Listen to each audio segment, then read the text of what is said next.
TheLandofIsrael.com and Israel National TV present Ari Abramowitz and Jeremy Gimpel.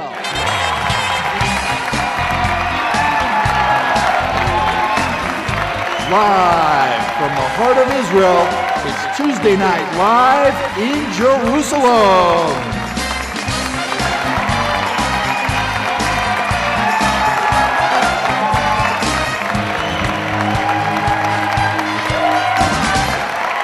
The Jews of Hebron are heroes. In case anybody didn't know where we stand, that's exactly where it is. There are 500 of them, surrounded by 120,000 very, very hostile Muslims. They get attacked all the time, they get shot at. One woman in Hebron even showed me that during a Shabbat meal, there was a rocket that was fired into her living room where everyone was eating, and by some miracle of God, it did not explode. Thank God. And that's what their life is like.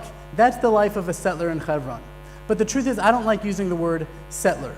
I prefer the Hebrew word for mitnachlim, from nachala, which means inheritance. Because they haven't just settled in some land. They have inherited Hebron as all of us have inherited Hebron and all of the land of Israel.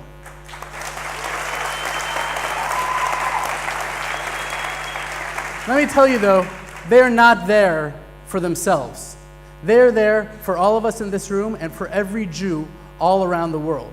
Because if it were not for their courage and self-sacrifice, the oldest Jewish city, the city where all of our forefathers and mothers, our ancestors, nearly all of them were buried there, the strongest connection that the Jewish people have to the land of Israel, it would be closed to the Jewish people. Hebron is our beginning. It was our first acquisition in the land of Israel.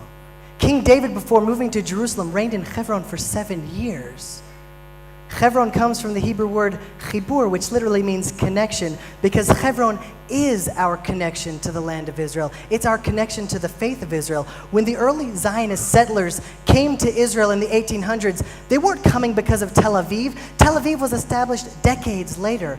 They were coming because of our connection to Hebron, because of the connection to our heritage. If we, the Jewish people in Israel, don't have a right to Hebron, then we don't have a right to Tel Aviv.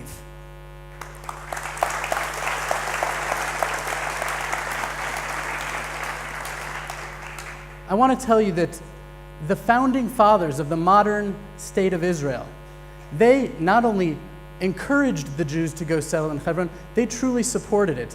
As I was leafing through Ben-Gurion's journal this morning, I saw that he wrote in 1970 something about Hebron. Prime Minister Ben-Gurion said, "However, don't forget, the beginning of Israel's greatest king were in Hebron, the city to which came the first Hebrew, meaning Abraham, about 800 years before King David. And we will make a great and awful mistake if we fail to settle Hebron, neighbor and predecessor of Jerusalem, with a large Jewish settlement, constantly growing and expanding very soon." That was David Ben-Gurion. David Ben-Gurion, a modern Zionist, is beautiful, but what's so wonderful about living in the land of Israel is that we're able to see current events through the prism of the Torah.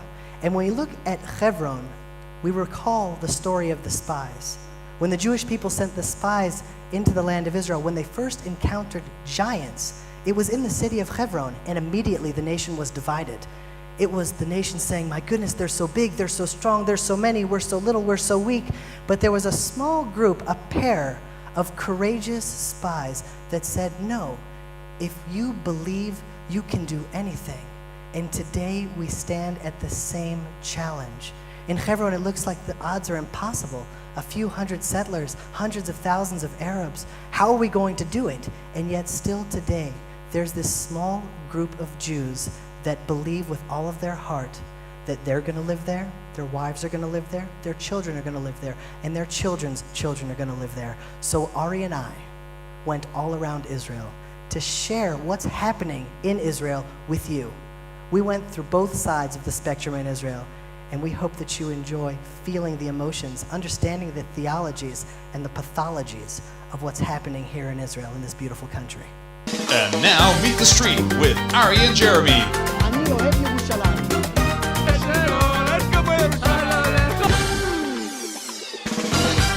It's a warm December night here in Tel Aviv, and Ari and I are on our way to a Peace Now demonstration to see if we can bring a little bit of Jewish unity to this fringe, extreme leftist group and see if they can finally say something positive, something loving, something peaceful about the Jews of Hebron. So we figured, all right, it's Saturday night. Let's go to a peace rally.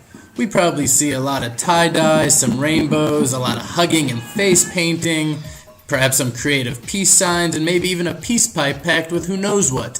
But at the very least, we'd see a little bit of peace.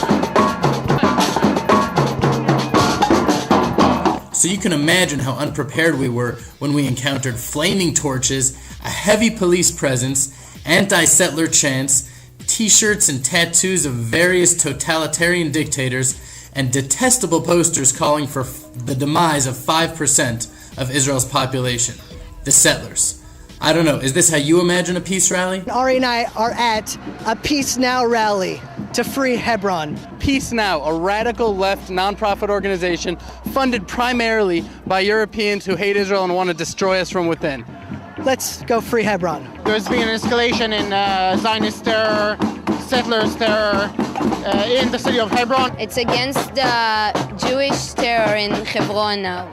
I don't think Israel should be a Jewish country. Well, they were just Jews that were thrown out of this home in Beit HaShalom, or Beit HaMerivah as it's called.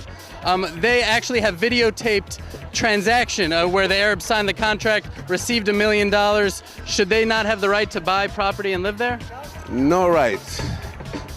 No rights. The Jews have no rights. No right to do trade, any trade, because this is the land of the Palestinians. Do the Jews in the United States have a right to become a majority in a Protestant Anglo-Saxon state? Yes. Yes? So the Arab people should also have a right.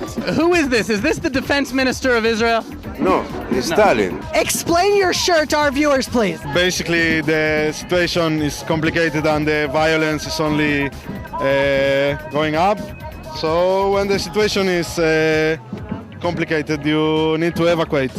When the situation is complicated, you need to go to the bathroom. Also.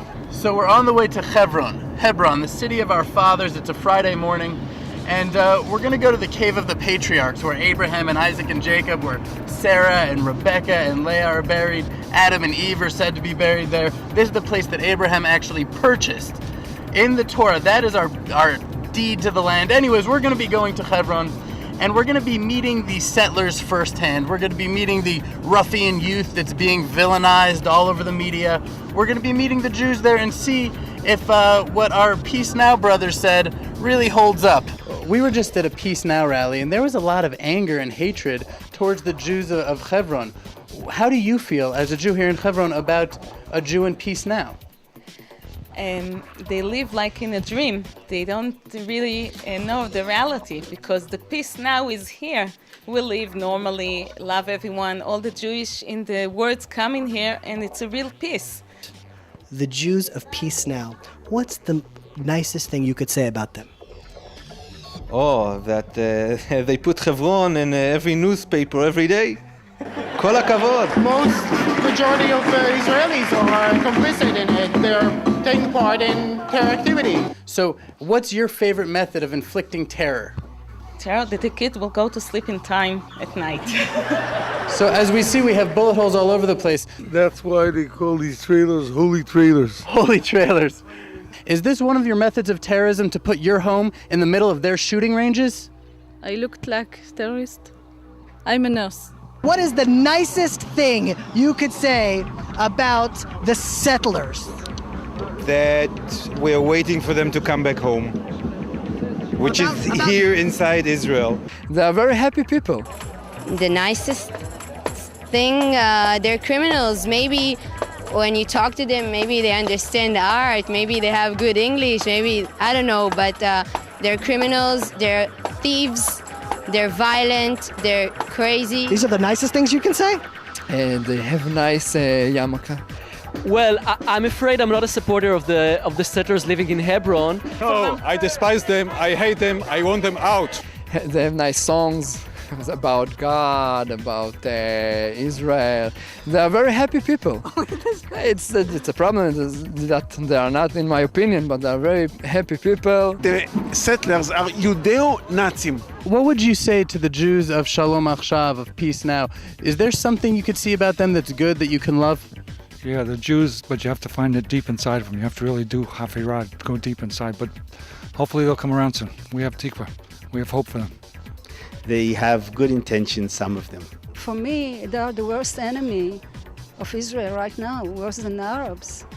Rav Kook shares with us in his writings that there are three types of Jews and three natural tendencies the Jewish people have. One is the nationalistic tendency. One is the tendency of Torah mitzvot, the Mount Sinai Jew.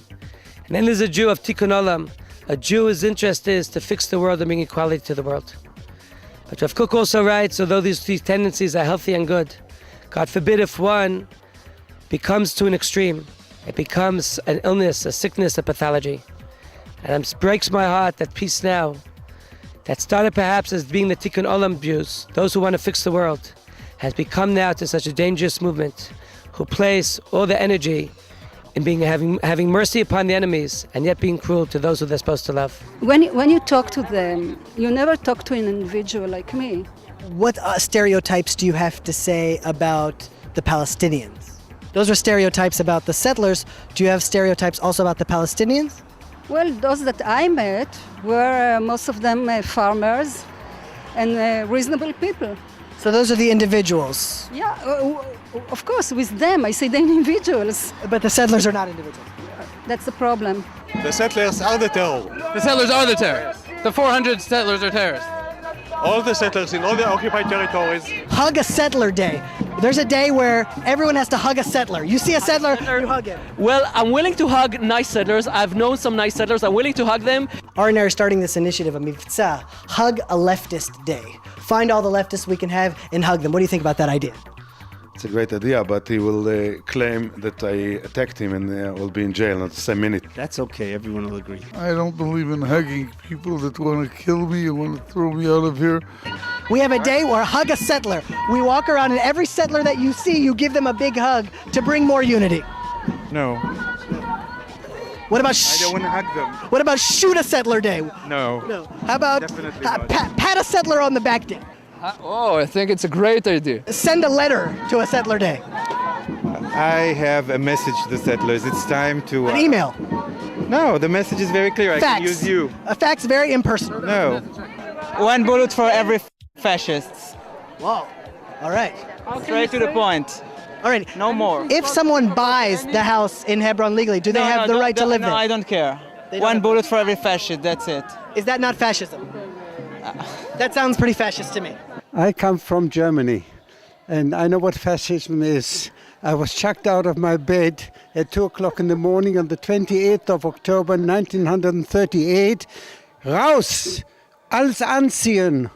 Ihr werdet schon wieder mal zurückkommen. You will come back. And yes, we came back.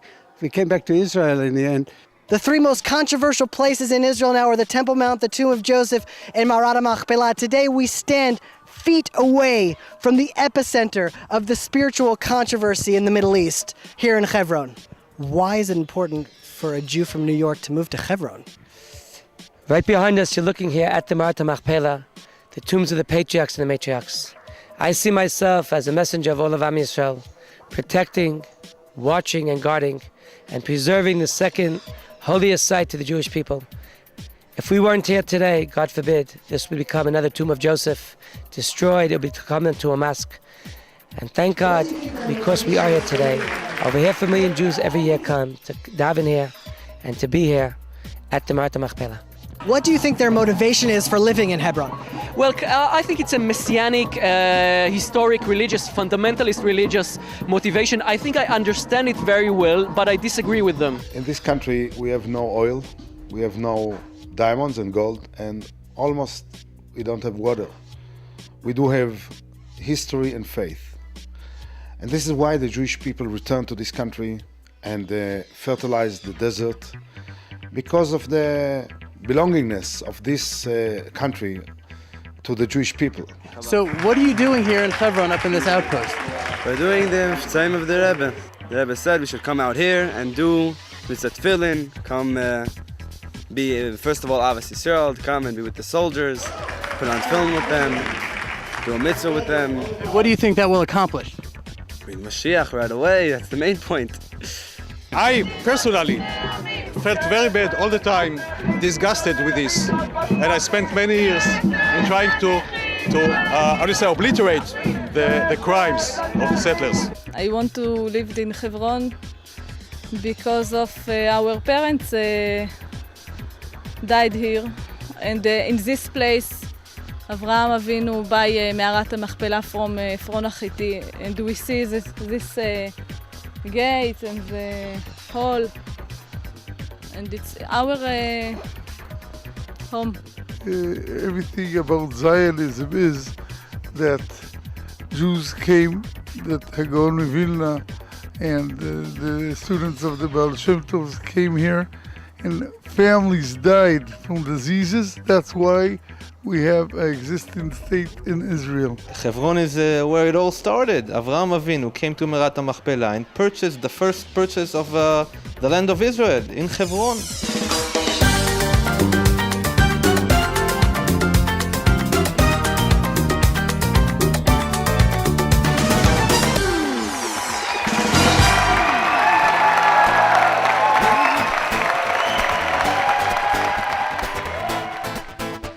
After seeing both sides of the story here in Israel, join us next week when we have the official spokesman from Hebron, David Wilder, and a family from Beit HaShalom that was recently evicted. Show your support to the Jews of Hebron and join us next week.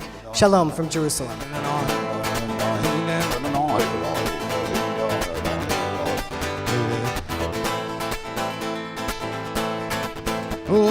הכפירים שואגים לטרף,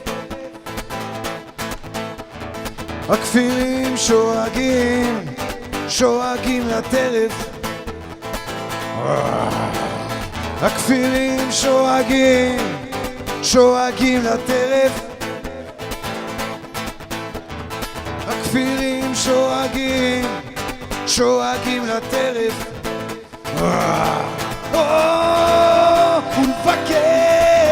ונבקש מאלוהינו,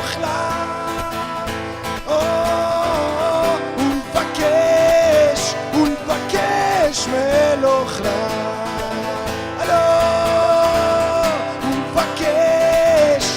ונבקש מאלוהינו, ונבקש